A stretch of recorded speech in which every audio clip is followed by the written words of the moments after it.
లో ఒక ex-CM request చేస్తే పర్మిషన్ ఇచ్చాం, అవునా కదా? ఇంతకుముందు చంద్రబాబు నాయుడు గారిని అక్రమంగా జైల్లో పెట్టినప్పుడు కుటుంబ సభ్యులకి మూడో ములాఖాత్ ఇవ్వాలంటే ఇచ్చేవారు కాదు. కానీ ఈరోజు మేము ఏం చేసాము, అతని రిక్వెస్ట్ అంటే అతనికి పర్మిషన్ లేదన్న సంగతి కూడా తెలుసుకున్న తర్వాత కూడా అతను రెడీ అయ్యారంటే అక్కడ గలాటా సృష్టించడానిక? యాజ్ పర్ రూల్కి పైకి వచ్చి హ్యుమానిటీ బేసిస్ మీద ఇచ్చాం. అఫ్ కోర్స్ ఈరోజు మేము చాలామంది చెప్తున్నారు తండోపతండాలకు వెళ్తున్నారు, అలాగే వెళ్తున్నారు, ఇలాగ వెళ్తున్నారని. నేను ఒకసారి ప్రిజెన్స్ ఐజీ గారితో కూడా మాట్లాడినా, అసలు ఎంతమంది ములాఖాతులు వెళ్తున్నాయి, యాజ్ పర్ రూల్ ఎలా వెళ్తున్నాయి, మేము అన్నీ కూడా మాట్లాడుకుంటున్నాం. ఆయన బయటకు వచ్చి ఈరోజు బయటకు వచ్చి అక్రమంగా అరెస్టులు చేశారు. అక్రమంగా ఏం సీసీ ఫుటేజ్ చూసిన వాళ్ళు ఎవరైనా అక్రమ కోర్టు ఇచ్చిందండి అతను అరెస్ట్ చేయమని? దేని మీద బెయిల్ వచ్చిందని ఇప్పుడు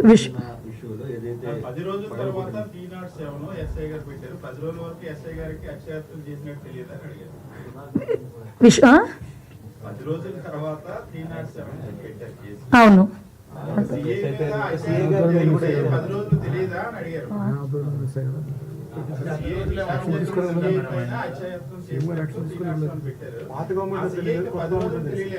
అదేనండి, పాత గవర్నమెంట్ పెట్టనివ్వలేదు, కొత్త గవర్నమెంట్ వచ్చిన పెట్టారు. ఎలక్షన్ కమిషన్ అన్నా అసలు భలే మాట్లాడతారండి సతీష్ గారు మీరు.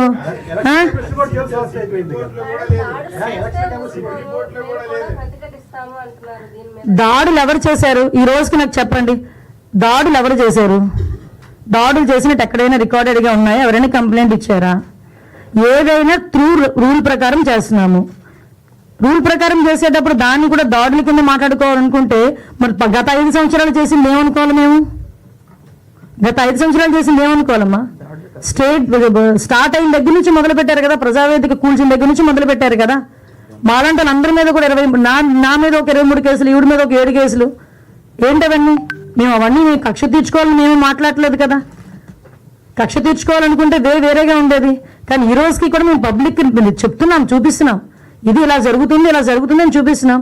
దానికి ప్రతీకార దాడులు ఎక్కడ జరిగినాయని? ప్రతీకార దాడులు అంటే రెచ్చగొడుతున్నారా ఈరోజు వచ్చి?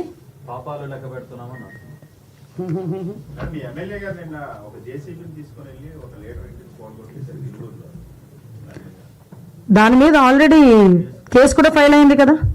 మీరు అది అడుగుతున్నారే కానీ పక్కన చంద్రశేఖర్ రెడ్డి అక్కడికి వెళ్ళి మున్సిపల్ ఉద్యోగుల్ని తోసేసిన సంఘటన అడగరు. అదెవరు కేసు పెట్టారు చూడండి ఒకసారి వెళ్ళి.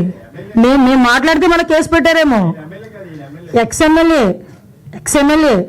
నేను ఏమంటానంటే మీరు క్వశ్చన్ చేసేటప్పుడు కూడా కార్నర్ సెట్ క్వశ్చన్ చేస్తే మేము అంతే కార్నర్గా మేము సమాధానం చెప్తాం.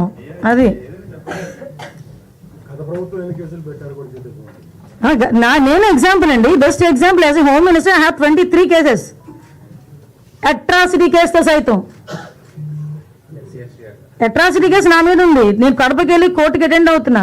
డీసీపీ గారు కూడా చెప్తున్నాను నేను, అది ఏదో చూడండి సార్ అని.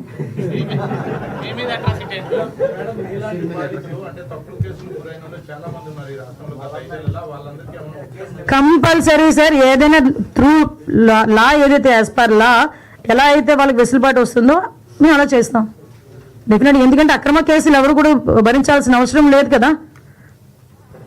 కొన్ని ఛార్జ్షీట్ వేసి ఉన్నాయి, కొన్ని ఛార్జ్షీట్ వేయని ఉన్నాయి, చాలా ఉన్నాయి ఇష్యూస్ అన్ని.